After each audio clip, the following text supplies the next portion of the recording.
Bismillahirrahmanirrahim. Assalamualaikum warahmatullahi wabarakatuh.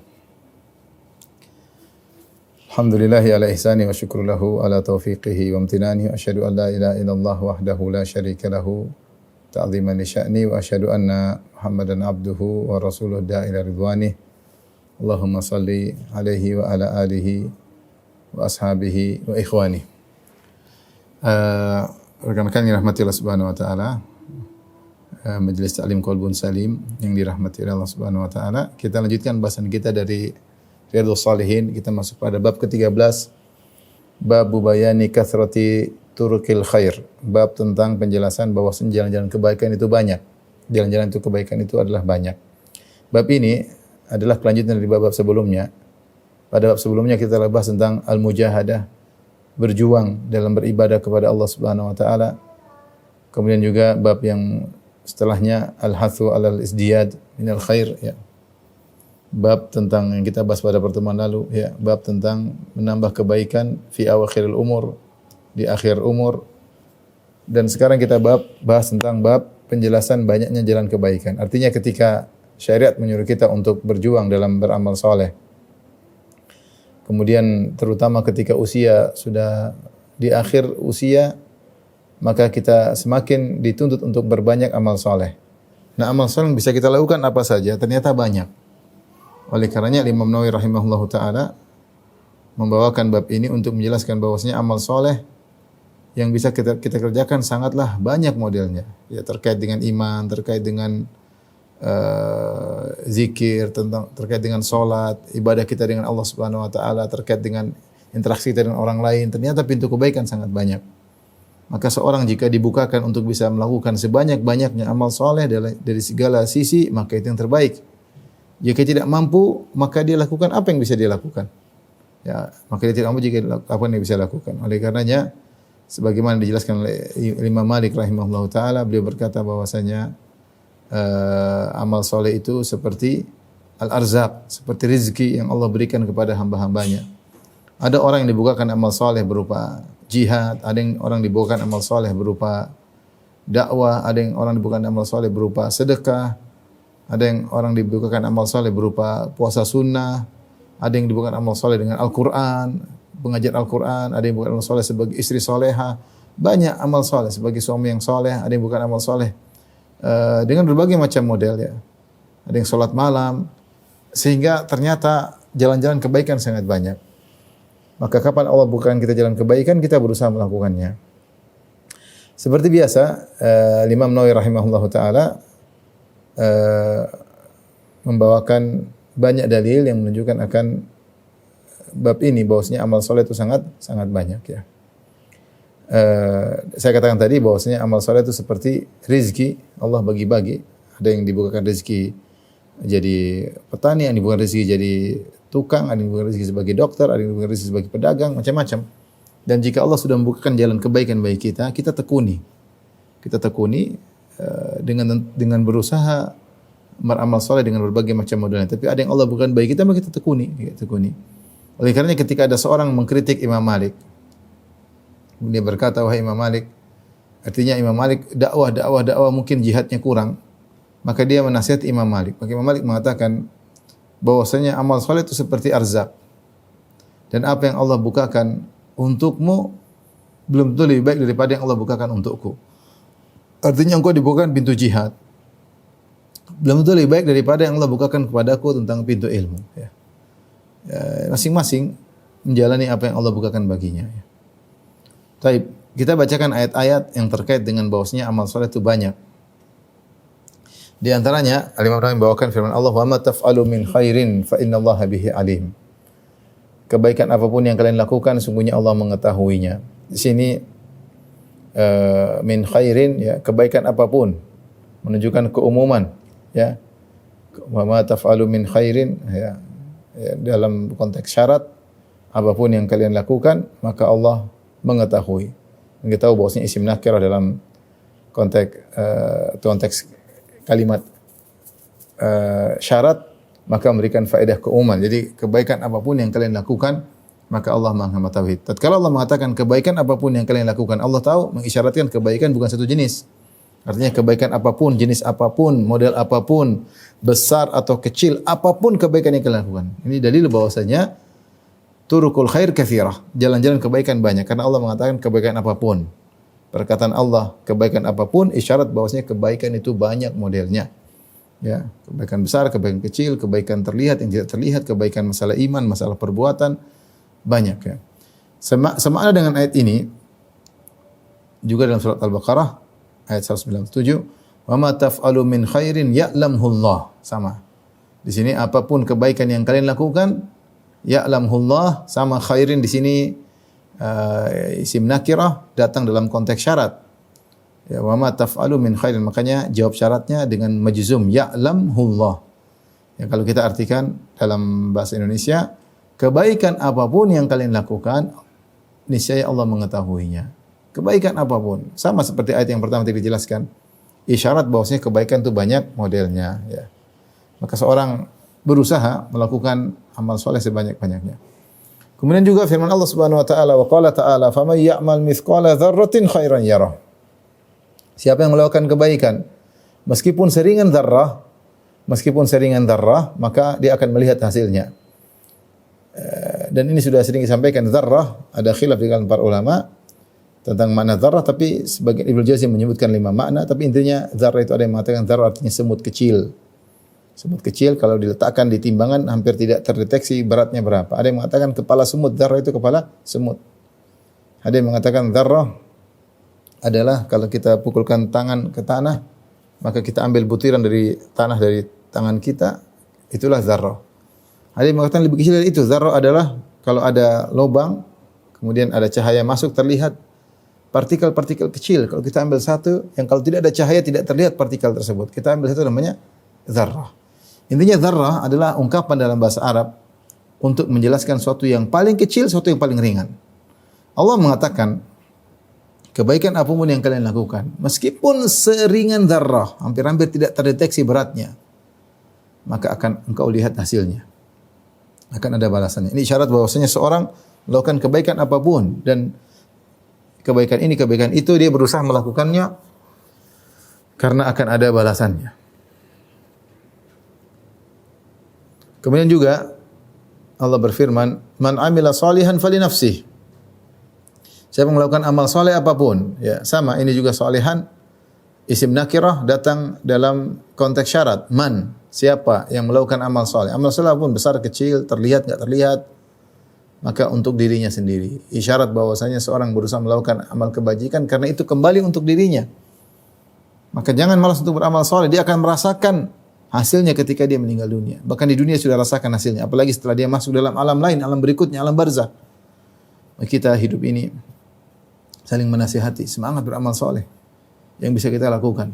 Karena itu akan kembali kepada diri kita sendiri. Amal soleh apa saja Ustaz, apa saja yang bisa kau lakukan? Yang di depan matamu lakukan. Yang kau rencanakan silakan. Ada yang kau rencanakan amal soleh besar, silakan rencanakan. Depan mata jangan disepelekan, lakukan depan mata. Yang bisa kau lakukan depan mata lakukan. Ya, karena itu akan kembali kepada diri kita sendiri.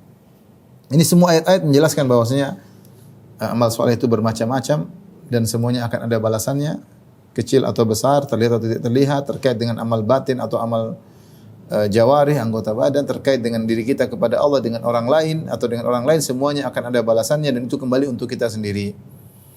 Kemudian kata Imam Nawawi rahimahullah taala, wal ayatu fil babi katsira, dan ayat-ayat tentang hal ini bahwasanya amal soleh itu banyak modelnya, sangat banyak dalam Al-Qur'an.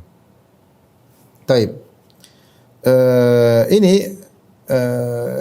dalil di antara rahmat Allah Subhanahu wa taala bahwasanya Allah menjadikan amal soleh banyak modelnya. Sehingga seorang terkadang lebih cenderung kepada amal soleh tertentu. Ada yang dia lebih konsen sedekah, ada yang lebih konsen untuk membantu orang lain. Ya, saya dulu ada seorang ustadz, masya Allah, setiap ada bencana dia ke sana, setiap ada bencana ke sana. Mungkin dari sisi lain dia kurang, tapi dari sisi membantu orang lain luar biasa. Allah bukakan dia hati yang mudah terenyuh, mudah kasihan sama orang sehingga dia semangat untuk membantu orang lain. Di mana-mana ada musibah dia selalu paling depan. Ada orang seperti itu. Ada orang juga dibuka pintu dakwah, ya. Kemana-mana dia semangat berdakwah sampai tempat-tempat jauh dia datangi. Saat yang mungkin tidak terjangkau oleh kendaraan yang biasa pun dia datangi. Dia tidak peduli yang hadir banyak atau sedikit. Allah bukakan pintu dia, pintu dakwah. Subhanallah.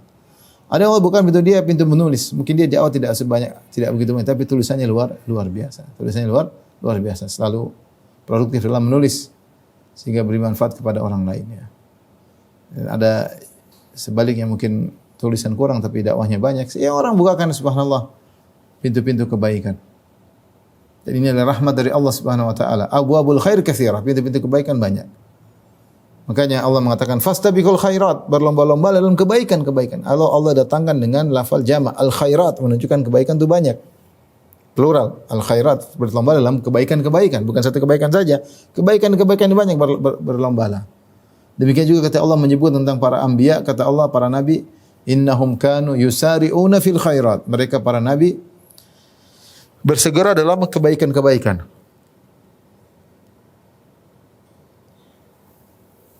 Para nabi bersegera dalam kebaikan-kebaikan. Di sini Allah juga mendatangkan lafal khairat dengan lafal jama' yang menunjukkan kebaikan itu banyak modelnya ya. Taib.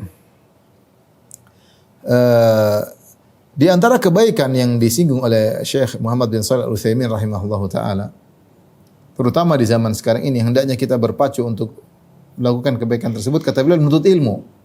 Menuntut ilmu ini sangat penting di zaman sekarang ini. Karena keutamaan ilmu yang luar biasa, dia adalah salah satu bentuk jihad. Dan sekarang kita butuh jihad dengan ilmu, jihad dengan lisan, jihad dengan tulisan. Ya, untuk membantah syubhat-syubhat yang tersebar di mana-mana ya. Kemudian juga untuk mendakwahkan Islam agar bisa diterima oleh orang-orang di luar Islam ya. Untuk menunjukkan Islam yang benar. Dan kita sangat butuh dakwah, Islam berkembang dengan dakwah. Ya, sementara kita tahu penyeru kerusakan juga berdakwah, mereka juga memiliki harta yang banyak untuk menyebarkan kesesatan mereka. Makanya menurut kita di antara ibadah kebaikan yang sangat dianjurkan di zaman ini, kata Syekh Utsaimin rahimahullah dalam Syarah Riyadhus Shalihin, dia berkata adalah menuntut ilmu, jangan disepelekan. Lagi zaman sekarang banyak orang berbicara tanpa ilmu seenaknya ya. Maka perlu bagi kaum muslimin untuk menguatkan ilmu agar banyak ulama yang di kemudian hari yang bisa membenahi umat ini. Tapi seperti biasa setelah Al-Imam Nawawi menyebutkan ayat-ayat, maka beliau menyebutkan tentang hadis-hadis. Kita akan bacakan hadis-hadis yang menjelaskan tentang banyaknya model-model amal saleh. Kata Al-Imam Nawawi rahimahullah taala, wa ammal ahaditsu fa katsiratun jiddan. Adapun hadis-hadis tentang amal kebajikan itu banyak, hadis-hadis yang menjelaskan akan hal tersebut sangat banyak. Wa hiya ghairu munhasiratin, dan jumlahnya sangat banyak, tidak terbatas. Fanadhkur, kami akan sebutkan, wa minha tarfan minha, dan kami akan menyebutkan sebagian saja dari seluruh hadis-hadis tersebut. Tapi hadis yang pertama yang menjelaskan tentang amal saleh yang modelnya banyak, an Abi Dzar Jundub bin Junada radhiyallahu anhu, dari Abu Dzar. Qultu ya Rasulullah, kata Abu Dzar, aku bertanya, wahai Rasulullah, ayul a'mali afdal? Amalan apa yang paling afdal? Maka Nabi SAW berkata, imanu billah, iman kepada Allah, itu amal yang paling afdal. Wal jihadu fi sabilih, dan berjihad di jalan Allah Subhanahu wa taala. Aku bertanya lagi, qultu ayyur riqabi afdal? Ya Rasulullah, budak mana yang paling utama untuk aku merdekakan? Qala anfasuha inda ahliha. Kata Nabi SAW adalah budak yang paling bernilai, berharga pada pemiliknya, yaitu kau beli kemudian kau merdekakan. Wa aktsaruha thamanan, dan yang paling mahal kalau dijual itu yang kau merdekakan. Qultu fa illam af'al, jika aku tidak mampu untuk melakukannya, memerdekakan budak. Qala tu'inu sani'an aw tasna' li akhraq. Kau membantu orang yang sedang bekerja atau kau membantu orang yang melakukan tapi tidak sempurna perbuatannya, kau bantu agar pekerjaannya selesai. Qultu ya Rasulullah, aku bertanya, ya Rasulullah, ara'aita in dha'uftu an ba'dil amal? Ya Rasulullah, bagaimana menurut Anda jika aku ternyata tidak mampu melakukan sebagian amal? Lagi lemas, lagi sakit. Qala takuffu syarraka 'anin nas. Kau tahan keburukanmu dari mengganggu orang. Fa innaha shadaqatun 'ala nafsik. Sungguhnya itulah sedekah atas dirimu. Muttafaqun alaih, hadis riwayat Bukhari dan Muslim. as-sani'. Imam Nawawi menjelaskan tentang makna kalimat as-sani' bis-sad al-muhmalah wa hadha huwa al-masyhur wa ruwiya dha'ian bil mu'jama ay dha dhaya' min faqr aw iyal. Sani' dalam sebagian riwayat dengan sad, dalam sebagian riwayat dengan dhat, ya. Yang maknanya adalah orang yang miskin yang kau perhatikan. Adapun al-akhraq alladhi la yutqinu ma yuhawilu fi'lahu. Adapun al-akhraq maknanya adalah orang yang tidak profesional, tidak pandai dengan apa yang sedang dia kerjakan. Tapi kita kembali kepada makna hadis ini. Abu Dzar radhiyallahu anhu bertanya kepada Nabi tentang amal apa yang paling afdal. Dan ini di antara banyak sahabat yang bertanya kepada Nabi tentang amal apa yang paling afdal. Karena mereka tahu bahwasanya umur mereka terbatas, kemampuan mereka terbatas, maka mereka mencari amal yang paling afdal. Sebagaimana kita tahu iman kita naik dan turun. Semangat kita kembang kempis, terkadang semangat, terkadang kurang. Iman kita naik turun, ya. Maka kita berusaha mencari amal yang terafdal. Dan kita perlu skala prioritas. Demikian juga para sahabat, mereka juga melihat skala prioritas mana amal yang paling afdal. Maka mereka bertanya, Abu Dzar bertanya, ayul a'mali afdal, amal apa yang paling afdal?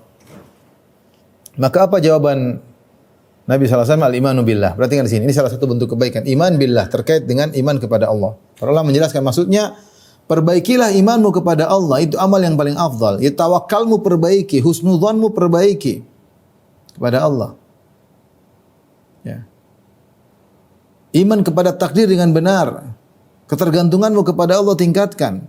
Takutmu kepada Allah tingkatkan. Harapanmu kepada Allah tingkatkan. Ini semua terkait iman kepada Allah. Maka seorang memupuk iman dia kepada Allah. Tawakal dia tingkatkan, husnudzan selalu kepada Allah Subhanahu wa taala, rasa takutnya ditinggikan. Menangis karena Allah dan seterusnya. Harapan dia kepada Allah juga luar biasa dia tinggikan, ya. Keyakinan dia terhadap Allah, cinta dia kepada Allah dia tinggikan. Ini semua berkaitan dengan iman kepada Allah. Maka ini amal yang terbaik. Amal yang terbaik. Oleh karenanya seorang berusaha, ya, melakukan amal yang terbaik, di antaranya iman kepada Allah. Ini pentingnya kita belajar. Karena iman kepada Allah ini, ya, dia adalah amalan hati. Tawakal, roja, khauf, ini amalan hati. Bagaimana dengan kita belajar tentang sifat-sifat Allah sehingga kita cinta kepada Allah. Kita belajar tentang neraka sehingga takut kepada Allah. Kita lihat bagaimana luasnya rahmat Allah sehingga kita berharap kepada Allah Subhanahu wa taala. Kemudian kita kalau sudah berilmu, kita terapkan dalam kehidupan sehari-hari. Karena ternyata itu kita butuhkan dalam menghadapi problematika kehidupan yang tiada hentinya ini. Jadi yang pertama iman billah, ini amal yang terbaik. Setelah Rasulullah bersabda, wal jihad fi sabilih. Jihad di jalan Allah ini juga luar biasa. Bagaimana seorang mengorbankan sesuatu yang paling dia cintai, yaitu ruhnya, nyawanya, jasad yang sayang dia cintai. Ya, kemudian dia maju di medan pertempuran, dia tahu dia biasa saja meninggal di jalan Allah Subhanahu wa taala. Bisa menang, bisa kalah. Ini amal yang luar biasa. Seorang mengorbankan yang paling dia cintai, ya. Dan dia harus meninggalkan anak istrinya yang dia sangat dia cintai. Jadi banyak pengorbanan orang berjihad di jalan Allah Subhanahu wa taala. Kalau dia bisa berjihad dengan ikhlas li'ila'i kalimatillah, untuk meninggalkan kalimat Allah, meninggalkan kalimat Allah karena politik pun, karena kata-kata orang, karena sombong, karena macam-macam. Sebagaimana Rasulullah SAW ketika ditanya tentang jihad, ara'aita rajulan, ya, yujahi qatala, ya, seorang yang berperang ghadbanan, dalam kondisi marah. Seorang berperang, rajulun qatala syaja'ah, seorang berperang karena menunjukkan keberaniannya. Rajulun qatala hamiyatan, karena membela sukunya. Rajulun qatala liyura makanuhu, seorang berperang supaya diketahui kedudukannya. Rajulun qatala liyuzkar, seorang berperang supaya dikenang. Ayu dzalika fi sabilillah, mana di antara ini yang di jalan Allah? Rasulullah ditanya tentang berbagai macam niat yang ada. Ada orang berperang karena membela sukunya. Tidak, bukan karena Allah, tapi karena suku. Ada orang berperang karena menunjukkan keberaniannya. Ada orang berperang supaya diketahui kedudukannya, kehebatannya sebagai panglima atau sebagai orang hebat. Ada yang berperang supaya dikenang. Ada yang berperang karena emosi aja. Mana di antara ini yang merupakan fisabilillah? Kata Nabi sallallahu alaihi wasallam, "Man qatala litakuna kalimatullahi hiyal ulya fahuwa fisabilillah." Siapa yang berjuang dengan tujuan meninggikan kalimat Allah, itulah fisabilillah. Jihad ini amal yang sangat luar biasa. Tentunya harus ikhlas kepada Allah, jihad yang syar'i. maka sungguh beruntung orang yang bukan hatinya untuk bisa berjihad di jalan Allah Subhanahu wa taala. Karena dia mengorbankan yang paling dia cintai, nyawanya, hartanya. Dia harus berpisah dari anak istrinya. Luar biasa, ini pengorbanan luar biasa. Maka mereka orang hebat yang bisa berjihad di jalan Allah Subhanahu wa taala. Taib, kemudian Abu Dzar bertanya lagi, "Ayu riqabi afdal?" Wahai Rasulullah, budak mana yang paling afdal untuk aku merdekakan? Maka Nabi menjelaskan, "Anfasuha inda ahliya." Kalau kau ingin memerdekakan budak, cari budak yang paling disayang oleh pemiliknya, yang paling bernilai. Anfas maksudnya yang paling bernilai, nafis itu bernilai. Wa aktsaruha thamanan, dan kalau paling mahal. Jadi budak kan dulu diperjualbelikan. Dan Islam datang untuk memotivasi orang-orang memerdekakan budak. Seperti dalam hadis ini, disuruh merdekakan budak. Dan orang merdekakan budak, maka dia akan dibebaskan dari neraka pada setiap anggota tubuh budak tersebut yang dia merdekakan. Jika dia merdekakan seluruh tubuh budak tersebut hingga budak tadi menjadi manusia merdeka, maka dia akan memerdekakan dari neraka jahanam. Itu yang datang dalam hadis yang sahih. Dan karenanya banyak dalam Islam kafarat dengan memerdekakan budak, seperti lelaki yang berzina, lelaki yang berhubungan dengan istrinya di siang hari bulan Ramadan, maka memerdekakan budak ya. Kafarat sumpah di antara juga memerdekakan budak ya. Banyak kafarat ya. Ya. Di antaranya memerdekakan budak. Dan ini menunjukkan motivasi dari syariat, di antaranya seorang memerdekakan budak karena mencari pahala dari Allah Subhanahu wa taala supaya bisa lepas dari api neraka jahanam. Dan ternyata Rasulullah SAW menjelaskan, kalau kau ingin memerdekakan budak, carilah yang paling mahal dan carilah yang paling bernilai. Karena itu paling lebih besar. Pengorbanan lebih banyak. Kata Allah Subhanahu wa taala, lan tanalul birra hatta tunfiqu mimma tuhibbun. Kalian tidak akan mencapai kebaikan yang sungguhnya sampai kalian menginfakkan apa yang kalian cintai. Maka jika seorang menginfakkan yang paling dia sayangi, yang paling mahal, maka itu yang lebih terbaik. Taib. Maka apa kata Abu Dzar? Fa illam af'al. Jika saya tidak mampu ya Rasulullah, uang enggak ada membayarkan budak, emas enggak punya, dinar dirham membayarkan budak enggak bisa. Apa yang harus aku lakukan? Kata Nabi, perhatikan sini. Tu'inu sani'an. Kau bantu orang yang sedang bekerja. Mungkin dia bekerja. Au tasna'u li akhraq, atau kau bantu melakukan sesuatu bagi orang yang tidak mahir melakukan sesuatu. Dua-dua boleh kau lakukan. Di sini Ibnu Hajar rahimahullah menyebutkan kenapa Rasulullah mengatakan tu'inu sani'an, kau bantu orang yang sedang bekerja, karena ini yang biasanya lalai dari perhatian masyarakat. Masyarakat biasanya bantu orang yang tidak punya apa-apa, dibantu. Tapi kalau ada yang kerja, itu kadang tidak diperhatikan, padahal dia kerjanya kurang hasilnya misalnya.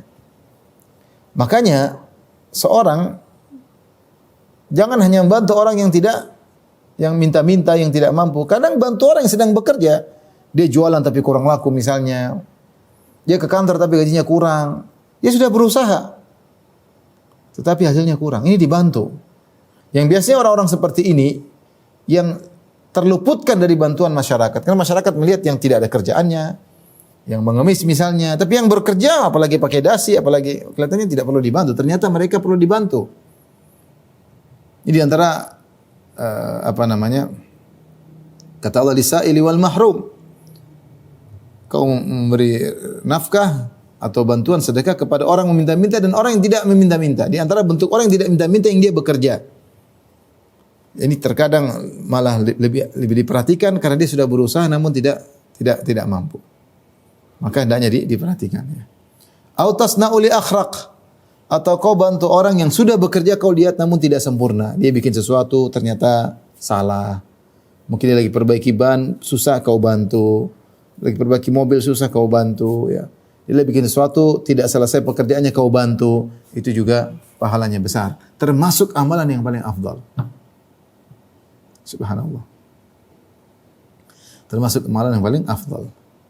Kemudian Abu Dzar bertanya lagi, dia menyampaikan segala kemungkinan. Qultu ya Rasulullah, ara'aita in dha'uftu an ba'd al-amal? Bagaimana menurut Anda ya Rasulullah jika aku ternyata tidak lagi mampu melakukan suatu amal? Tidak mampu, mungkin tua, sakit dan yang lainnya, atau sedang terhalangi untuk beramal soleh. Qala takuffu syarraka anin nas. Kalau kau tidak lagi mampu beramal, maka jangan ganggu orang. Jangan ganggu dengan lisanmu, jangan ganggu dengan tulisanmu, jangan ganggu dengan tanganmu. Fa innaha shadaqatun ala nafsik. Karena dengan kau mencegah diri dari mengganggu orang lain, dengan menjaga lisanmu, dengan menjaga tanganmu, dengan menjaga komentarmu, dengan menjaga nyinyirmu, tidak menyinyir orang lain, maka itu adalah sedekah atas dirimu sendiri.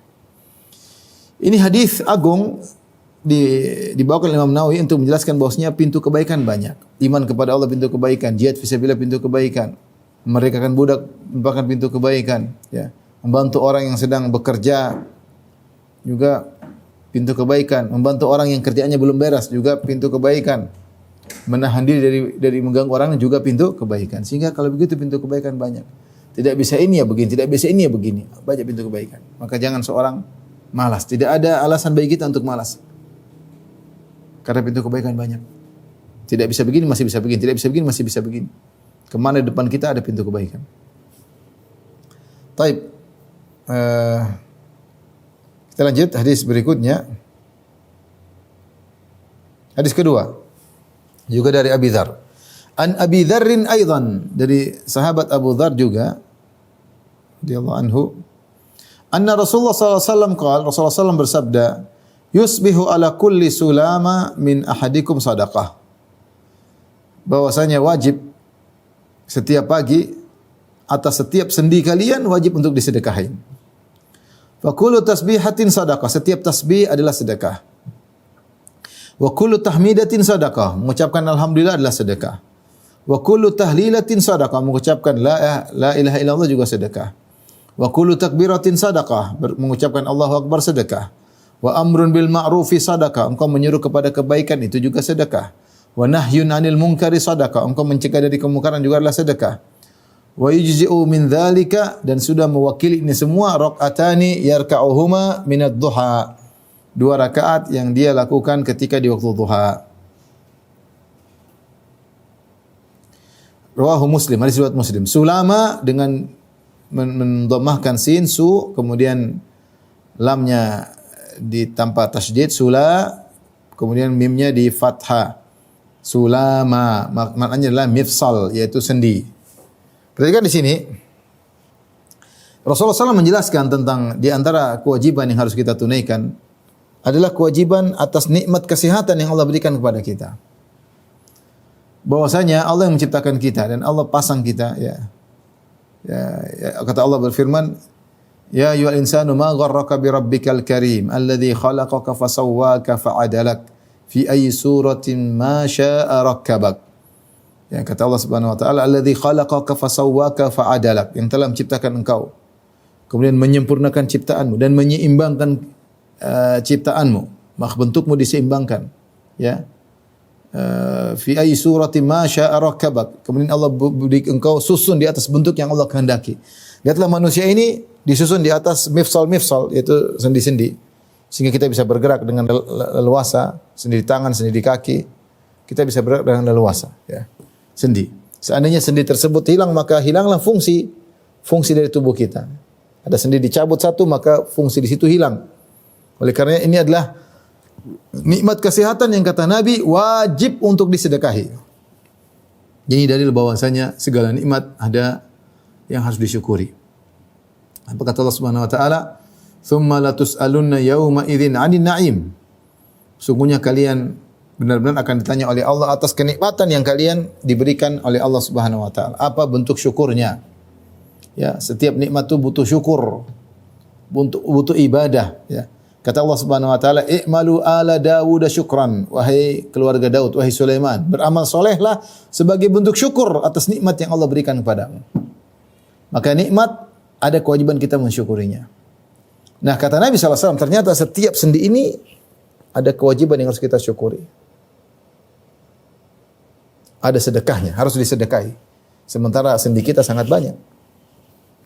Ada yang mengatakan 360 sendi. Banyak sekali. Setiap sendi ada kewajiban sedekah. Terus bagaimana caranya bersedekah? Mewakili ini kewajiban tiap pagi. Kata Nabi, yusbihu, setiap pagi. Wajib setiap sendi kita sedekahi. Bangun dalam kondisi nyaman, wajib kita sedekahi.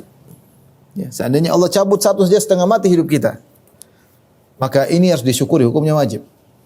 Maka bagaimana caranya kita mensedekahi 360 sendi ini? Maka Rasulullah kasih jalan solusi. Setiap tasbih sedekah. Subhanallah, subhanallah, subhanallah. Sedekah. Siap tahmidah, alhamdulillah, alhamdulillah, alhamdulillah. Ini sedekah, sedekah, sedekah, sedekah.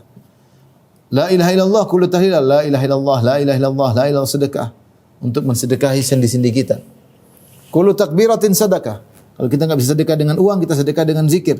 Allahu akbar, Allahu akbar, Allahu akbar.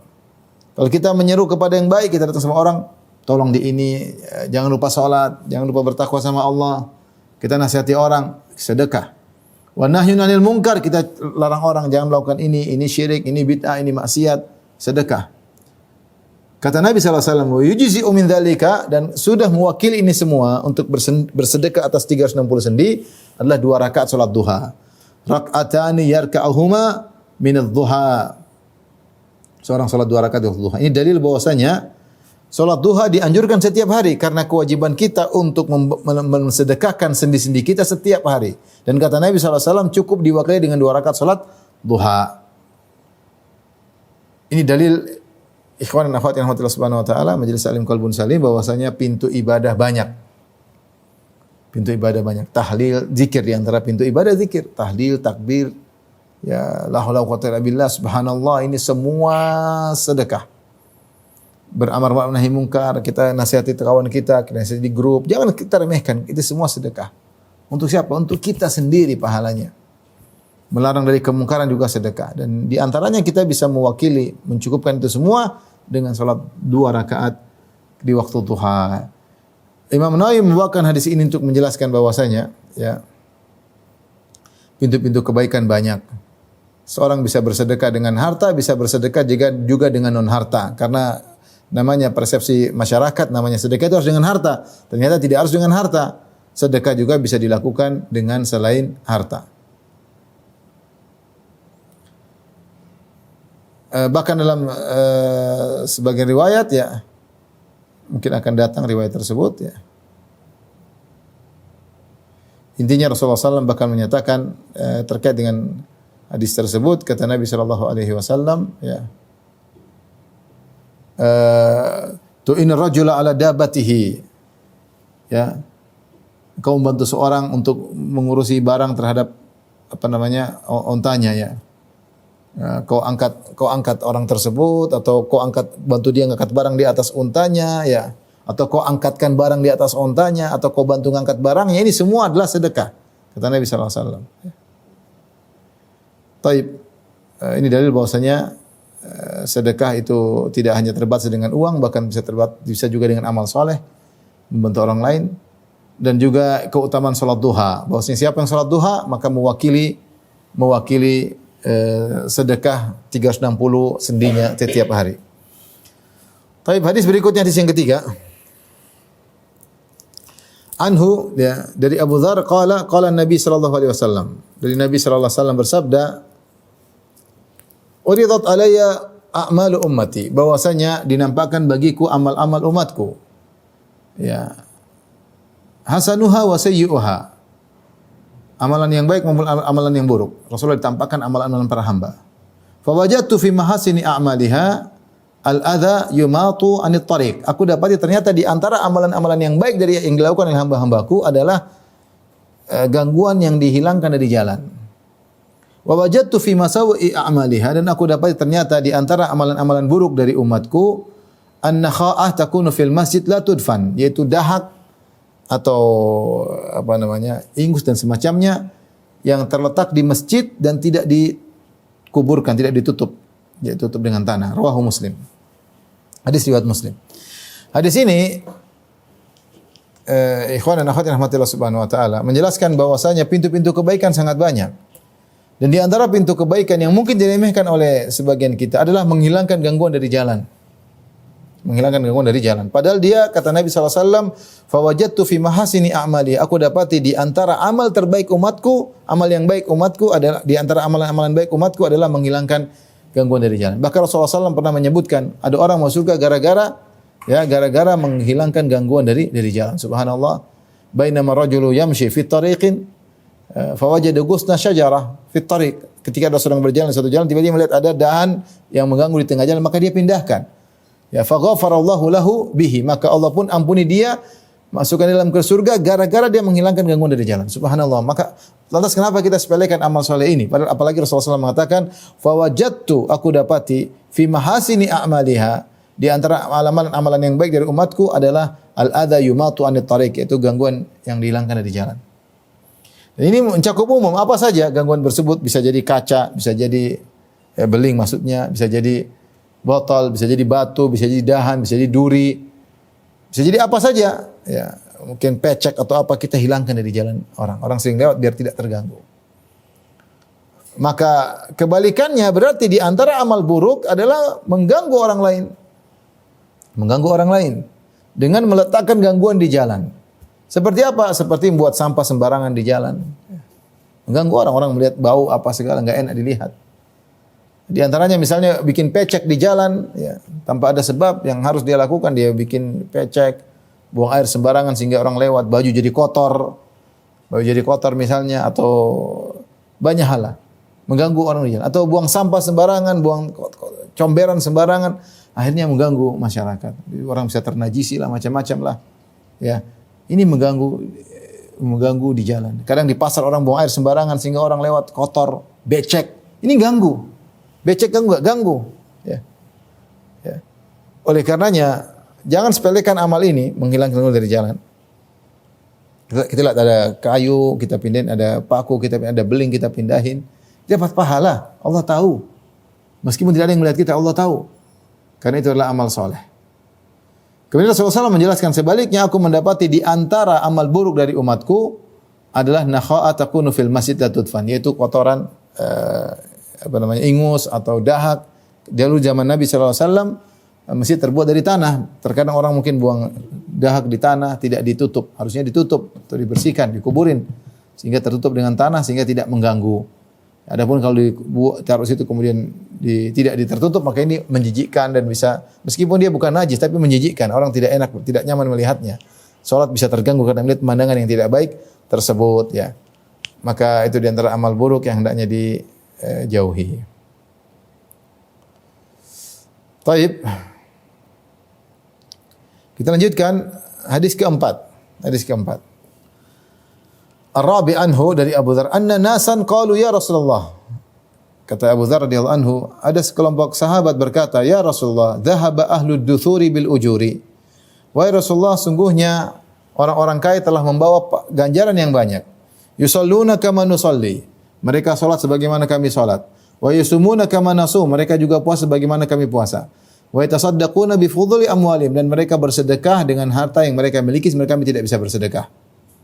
Di sini perhatikan, orang-orang miskin ghibtah itu cemburu kepada orang kaya, bukan hasad. Kalau hasad itu kan ingin kenikmatan orang itu hilang. Tidak, dia ingin seperti mereka. Mereka cemburu karena mereka bersaing dalam pahala. Mereka bilang, "Ya Rasulullah, orang kaya kami orang miskin salat, ternyata orang kaya juga salat. Kami orang miskin puasa, mereka juga puasa. Yang masalahnya orang kaya bisa bersedekah, kami enggak bisa. Bagaimana ya Rasulullah?" Jadi mereka cemburu. Ingin menyaingi orang kaya supaya pahalanya sama. Masalahnya orang kaya bisa bersedekah, orang miskin enggak bisa. Maka Rasulullah SAW kasih solusi. Kata Rasulullah SAW, "Awalaysa qad ja'alallahu lakum ma tasaddaquna bihi?" Bukankah Allah telah memberikan bagi kalian apa yang bisa kalian sedekahkan? Perhatikan, inna bi kulli tasbihatin sadaqah. Sungguhnya setiap tasbih itu sedekah. Wa kullu takbiratin sadaqah. Setiap takbir Allahu Akbar sedekah. Wa kullu tahmidatin sadaqah. Setiap engkau bermuji Allah, alhamdulillah, juga sedekah. Wa kullu tahlilatin sadaqah. Engkau mengucapkan la ilaha illallah adalah sedekah. Wa amrun bil ma'rufi sadaqah. Beramar ma'ruf adalah sedekah. Wa nahyun 'anil munkar sadaqah. Bernahi munkar juga sedekah. Wa fi bulti ahadikum sadaqah. Dan engkau menggauli istrimu juga sedekah. Qalu ya Rasulullah. Para sahabat bertanya, ayati ahaduna syahwatahu wa yakunu lahu fiha ajrun? Apakah seorang di antara kita mendatangi istrinya, berhubungan intim dengan istrinya, lalu dapat pahala? Kata Rasulullah SAW, ara'aitum law wada'aha fi haramin? Bagaimana menurut kalian jika dia kemudian berzina, meletakkan air maninya dengan cara yang haram, berzina? Akana alaihi fiha wizrun? Bukankah dia berdosa? Tentu berdosa kalau berzina. Fakadzalika idza wada'aha fil halali kana lahu ajrun. Maka demikian jika dia meletakkan air maninya di tempat yang halal dengan istrinya, di rahim istrinya, maka dia dapat pahala. Hadis riwayat Muslim. Di sini menunjukkan bagaimana para sahabat saling berpacu dalam ibadah. Sehingga orang miskin tidak mau kalah dengan orang kaya. Maka Rasulullah kasih solusi. Jangan disangka namanya sedekah itu cuma dengan harta. Kalian juga bisa sedekah dengan amal soleh, dengan zikir bisa bersedekah. bantu orang juga bersedekah, tahlil Allahu akbar subhanallah walhamdulillah wala ilaha illallah Allahu akbar wala haula wala quwwata illa billah, ini semua sedekah. Menyuruh orang berbuat kebaikan juga sedekah, mencegah orang dari kemungkaran juga sedekah. Bahkan kata Nabi, engkau menggauli istrimu juga sedekah. Subhanallah, berarti pintu sedekah baik, banyak. Berbuat baik kepada orang lain, apalagi kepada istri adalah sedekah. Luar biasa. Sampai sahabat heran ketika ditanya, Rasulullah menyampaikan hal ini, kau mendatangi istrimu sedekah. Maka mereka bertanya, ya Rasulullah, ayati ahluna syahwatahu wa yakun lahu fiha ajrun? Seorang berhubungan istri dapat pahala? Kata Nabi, iya. Nabi menggunakan kias aksi. Seandainya, ya analogi terbalik, seandainya kalau dia berzina dapat dosa enggak? Kata sahabat, iya dosa. Kalau gitu, kalau dia meletakkannya di tempat yang halal dapat pahala, kebalikannya. Maka ini dalil bahwasanya pintu-pintu kebaikan sangat banyak. Dan sedekah tidak hanya terbatas pada harta, tapi juga bersedekah dengan amal soleh yang lainnya. Bahkan menyenangkan istri pun sedekah. Bahkan menggauli istri pun sedekah. Ya. Artinya seorang menggauli istrinya adalah suatu hal yang di luar daripada ibadah. Jauh dari makna ibadah. Toh ternyata jika diniatkan karena Allah Subhanahu wa taala maka itu merupakan sedekah. Baik, kita lanjutkan. Hadis berikutnya ya.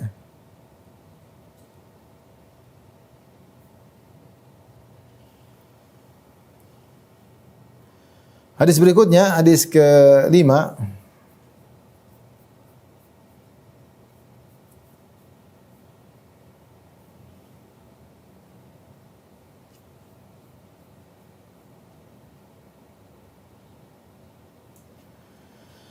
Rasulullah SAW bersabda, anhu dari Abu Dzar, qala lin Nabi sallallahu alaihi wasallam. Hadis semua dari Abu Dzar Al-Ghifari, subhanallah. Hadis pertama, kedua, ketiga, empat, lima dari Abu Dzar Al-Ghifari.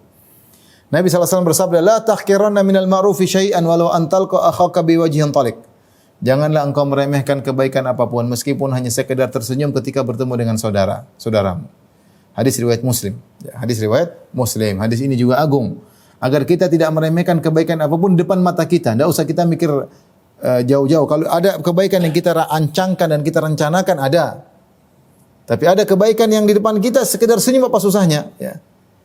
Jangan kau remehkan kebaikan sedikit pun meskipun yang tersenyum dengan wajah yang senyum di hadapan saudara. Bahkan dalam satu hadis Rasulullah SAW bersabda, "Innakum lan tasa'un nasa bi amwalikum, walakin yasa'akum minkum bastul wajhi ya wa husnul khuluq." Kata Nabi SAW, kalian tidak bisa meliputi seluruh manusia dengan harta kalian. Kalau bagi-bagi harta enggak mampu.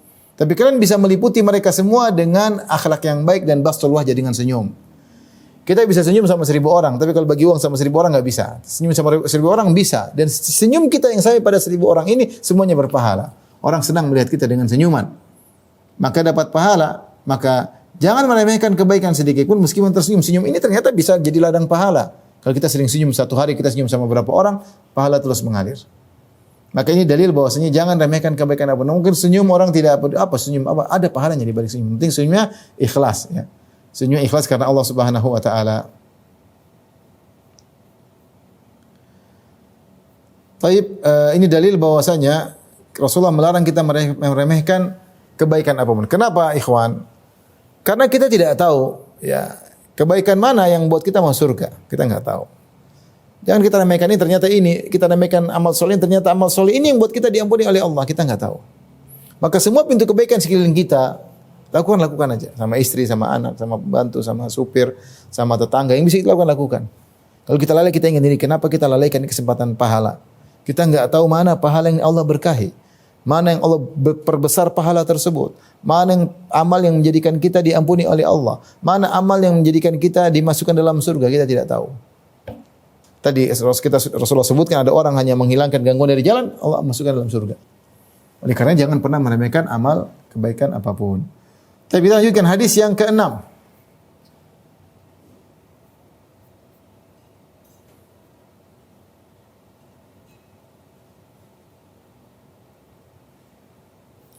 Hadis yang ke-6. An Abi Hurairah radhiyallahu anhu, sahabatnya ganti. Tadi Abu Dzar, itu sekarang Abu Hurairah.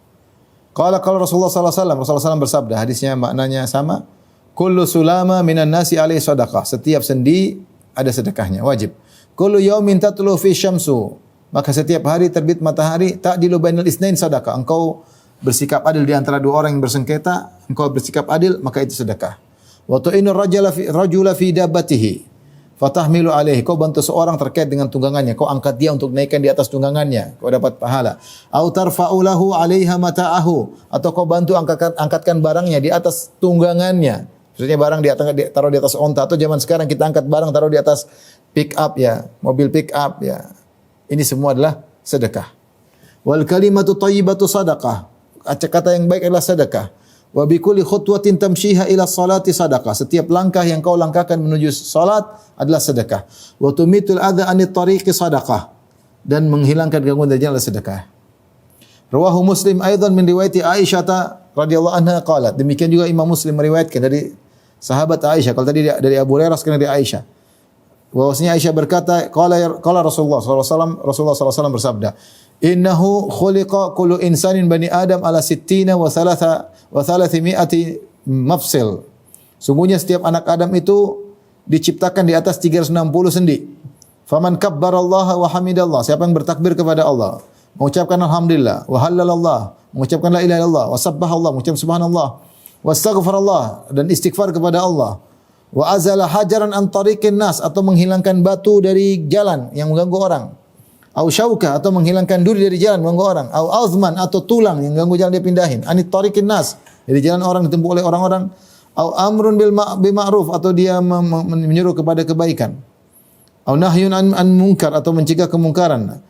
Adada sitina wa thalatha mi'atin fa innahu yumsi yawma idzin wa qad zahzaha nafsahu anin nar. Dia lakukan dengan sejumlah 360 kebaikan, maka di sore hari pada hari tersebut sungguh dia telah menyelamatkan dirinya dari neraka jahanam. Subhanallah, jadi sini 360 ternyata banyak sedekah. 360 kita begini, subhanallah, alhamdulillah, 1 2 3 sampai 360 model ibadah kita lakukan, maka pada hari itu kalau kita meninggal di sore hari, sungguh kita telah menyelamatkan diri kita dari neraka jahanam, ya. Ibadah yang agung. Ibadah yang agung. Di sini Rasulullah SAW menyebutkan berbagai macam model ibadah, sehingga terkait dengan bab yang kita bahas itu banyaknya pintu kebaikan. Ternyata banyak.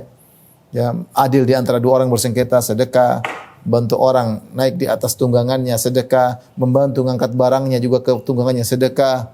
Ya, kata-kata yang baik menyenangkan, sedekah. Setiap langkah menuju masjid juga sedekah. Menghilangkan gangguan dari jalan juga sedekah. Bahkan tadi Rasulullah mengatakan tasbih, tahmid, istighfar juga adalah sedekah. Bahkan gangguan jalan yang gangguan dipindahkan dari jalan, Rasulullah jelaskan bermacam-macam. Bisa jadi batu, bisa jadi duri, bisa jadi tulang. Ini semua adalah sedekah kalau kita hilangkan. Luar biasa, pintu kebaikan sangat banyak. Yang siapa yang konsen untuk melakukan ini semua sebanyak 360 sebagai sedekah atas 360 sendinya, maka di sore hari dia telah menyelamatkan dirinya dari neraka jahanam. Sungguh luar biasa pahala yang dikandung, ya. Taib. Mungkin satu hadis lagi kita tambah. Hadis ke-7, wa anhu ani Nabi sallallahu alaihi wasallam, dari Abu Hurairah radhiyallahu anhu, dari Nabi sallallahu alaihi wasallam, qala, beliau berkata, man ghada ilal masjidi aw raha a'addallahu lahu fil jannati nuzulan kullama ghada aw raha, muttafaqun alaih.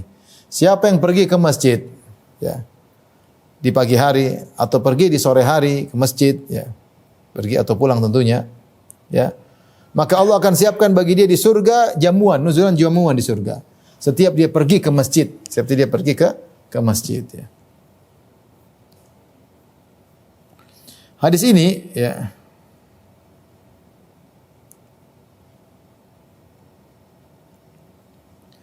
menjelaskan, ya, tentang keutamaan berjalan menuju masjid.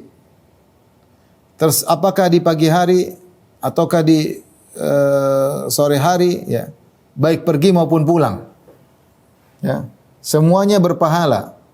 Apakah ke masjid untuk sholat, ataukah ke masjid untuk menuntut ilmu, ataukah ke masjid ada keperluan lain yang bermanfaat bagi dirinya. Terserah, di masjid manapun. Masjid dekat rumah, masjid jauh, masjid kompleks sebelah, masjid manapun. Dia berjalan menuju masjid dalam rangka untuk ibadah, apakah salat, apakah menuntut ilmu atau yang lainnya, maka setiap dia pergi, Allah siapkan hidangan baginya di surga. Setiap dia pergi, dia 10 kali pergi, berarti 10 hidangan nanti dia rasakan di surga. Karena Nabi mengatakan, a'addallahu lahu fil jannati nuzulan, Allah siapkan bagi dia hidangan di surga setiap kali dia pergi. Ini menunjukkan kita semangat untuk pergi ke masjid. Kalau tidak ada halangan, pergi ke masjid. Setiap kita pergi ke masjid, ada hidangan yang Allah sediakan di surga. Subhanallah. Terkadang timbul rasa malas, ingat, ada hidangan yang Allah siap pergi. Kita pulang ada hidangan. Pagi, sore, siang, kapan kita pergi, ada hidangan Allah siapkan bagi orang yang pergi ke masjid dalam rangka untuk beribadah kepada Allah Subhanahu wa taala. Ini dalil tentang keutamaan pergi ke masjid. Kenapa kita dikatakan pergi pulang? Karena kita tidak selalu di masjid. Setiap kita punya keperluan, ya, nanti ada waktunya kita balik lagi. Makanya Rasulullah SAW mengatakan tentang orang yang hebat di antara 7 golongan orang hebat, kata Nabi yang keempat, rajulun qalbuhu mu'allaqun bil masajid. Seorang hatinya nyantol di masjid. Maksudnya sering ingin ke masjid. Kenapa dia di masjid? Dia pergi kerja, ada keperluan, ingin balik lagi. Karena enggak mungkin kita di masjid terus. Demikian juga Allah menyebutkan tentang orang-orang yang Allah puji dalam surat An-Nur, kata Allah, rijalun la tulhihim tijaratun wala bay'un an dzikrillah wa iqamis shalah wa ita'iz zakah. Orang-orang yang sibuk, yang berdagang, transaksi, namun tidak melalaikan mereka dari mengingat Allah. Yaitu mereka kerja, berdagang, tapi waktunya sholat, mereka sholat. Nah, setiap mereka pergi ke masjid untuk keperluan ibadah, maka Allah siapkan nuzulan, yaitu jamuan baginya di surga. Allahu Akbar, sungguh luar biasa pahala besar bagi orang yang ke masjid untuk beribadah kepada Allah Subhanahu wa taala. Ini menunjukkan bahwasanya jalan-jalan kebaikan sangat banyak, bahkan pergi ke masjid juga merupakan salah satu ibadah yang agung. Allah Ta'ala besok mungkin sampai di sini saja, masih ada kelanjutannya pada pertemuan berikutnya insyaallah taala. Oke, demikian Mas Fadli, semoga apa yang telah disampaikan bermanfaat bagi diri saya dan juga bagi para hadirin dan hadirat sekalian. Demikian wabillahi taufiq wal hidayah. Assalamualaikum warahmatullahi wabarakatuh.